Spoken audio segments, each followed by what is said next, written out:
our players have chosen to wear this message on their jerseys.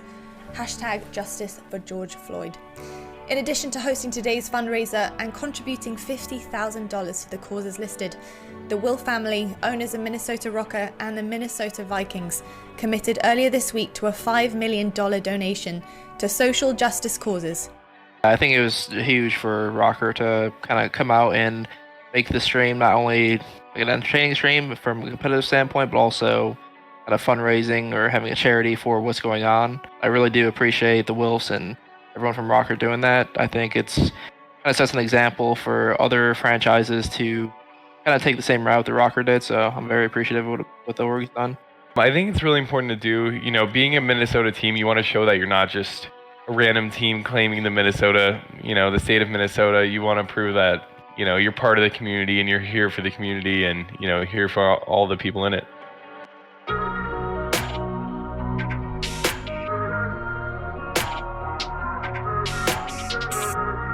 We were looking probably the best we have been since the beginning of the game pretty much, and we were really excited to get back into tournament play. Originally going into the event, we felt awesome. We kind of had the best 2 weeks of scrims we had all year. Leading up to the event, practice, we were going hard, grinding, I was playing a lot of Call of Duty.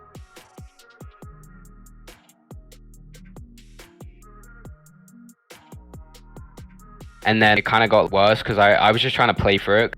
It was kind of one of those things, I was just wow, I really don't know what to do, but I don't want to make a big deal out of it. I just want to just play, do you know what I mean? I'll just play through it. I'll just play through it, pain if there is pain. After talking to him for a little bit, he said he was good to go. He wanted to play, he didn't want to let the team down. But after warming up a bit, I think it definitely started to affect him because he didn't play the worst during our warm-ups. I think kind of once it got to the time to match it, it was just too much strain on him, and it really impacted his performance and the team's performance. If you asked me a month ago, what this would probably go the distance, go at game 5, but just based off recency, you have to imagine Dallas has that a strong advantage coming into this. These two, when they're at their best, have provided some of those entertaining series this year. Yep. So that's what we get. 20-point lead for Empire. Over to construction we go. Assault rips off Krim's head as he tries to work his way back up the steps. Shotzzy, the next one in line. Easy pick for Assault there as well. 3 go down for Empire. Here comes the push from Asim. Entire team basically in front of him.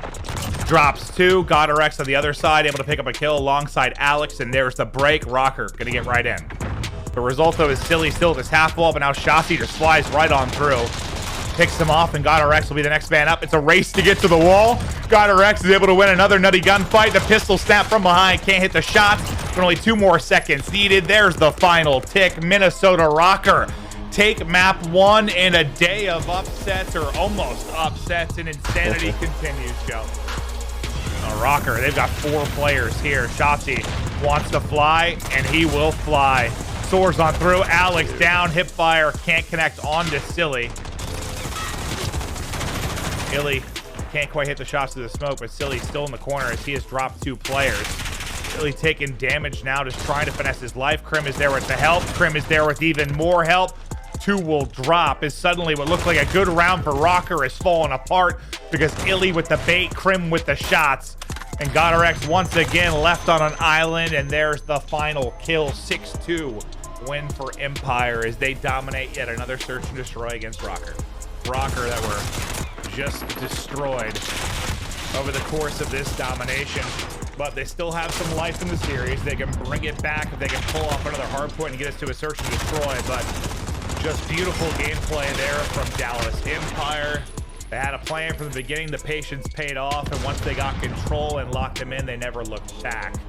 I think a lot of our performance came down to Alex because our practices the prior weeks were so good. Everyone had a great mindset every day, and when things started going downhill, we couldn't really pinpoint what it was, and I think that frustrated everyone a little bit.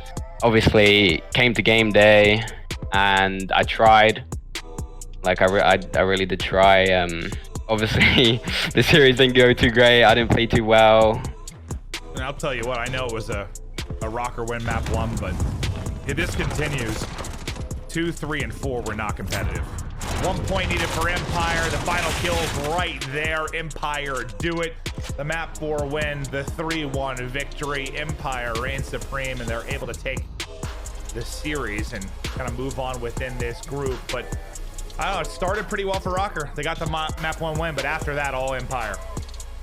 After the match, everyone, knew we didn't play well. We knew there was definitely issues. Just looking at the scoreboard at the end of every map, it was pretty evident. Alex kind of walked off outside on his own for a bit. Obviously, didn't play too great. Series didn't go too well, and I said it to everyone, like, it's just probably best if we get someone else in for me for like the rest of the tournament, because I generally can't like play how I want to play, like how I hold my controller, like the rotation of my thumb wasn't great.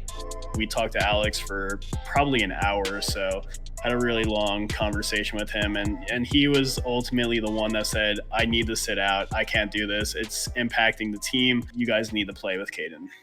Minnesota RØKKR, who are without one of their key components. Yeah, they're going to be missing Alex, who apparently has a thumb injury. So we wish him a speedy recovery for his thumb, which is a weird thing to say, but nonetheless, not a fun situation for the RØKKR to be in.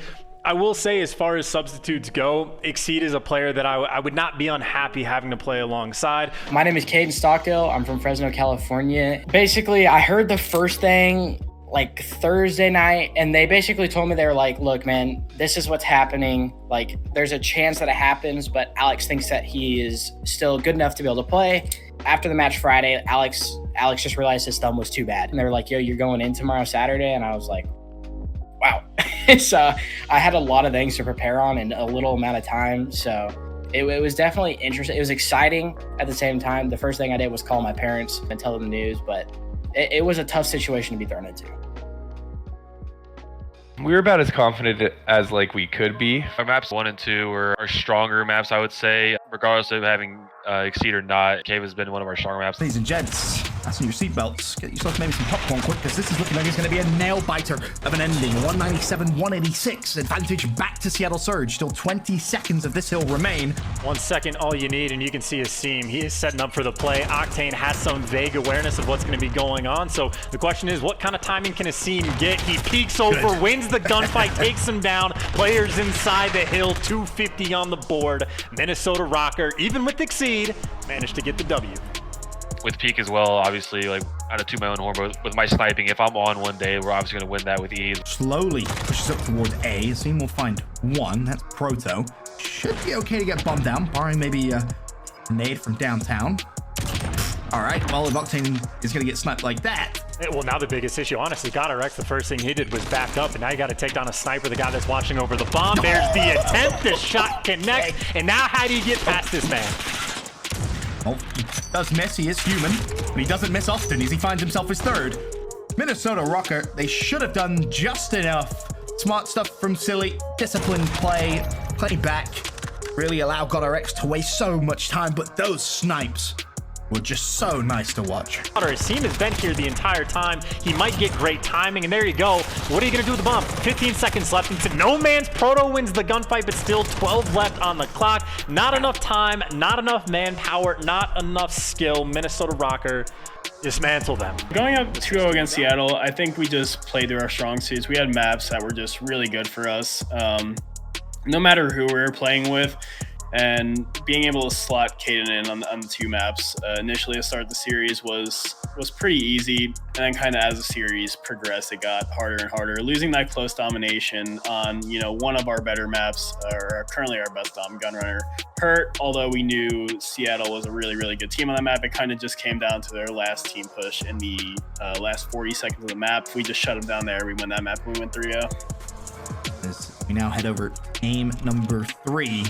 With 60 seconds left, if Seattle Surge can neutral C and still get out, maybe they could really cause some more damage here, but Proto only able to find one. Exceed wants to try and just fly straight forward. Maybe do a bit of damage limitation if nothing else. The very first half, very solid first half, I should say, coming in from Seattle Surge. And when we started off bad side, and we didn't exactly have the best bad side, and once we got to the good side, we were talking, we were like, yo guys, we can easily do this, just regain. And make sure that we're hitting out the right cuts, and we did. So with 2.5 minutes to go, the lead 20 points for Seattle Surge. Minnesota RØKKR starting to make the comeback. Worst case scenario has happened for Seattle. They've lost the fight over towards A as 5-6 point game with 60 seconds left. And all of a sudden, this could be bad news for Seattle Surge. They have one player over towards B.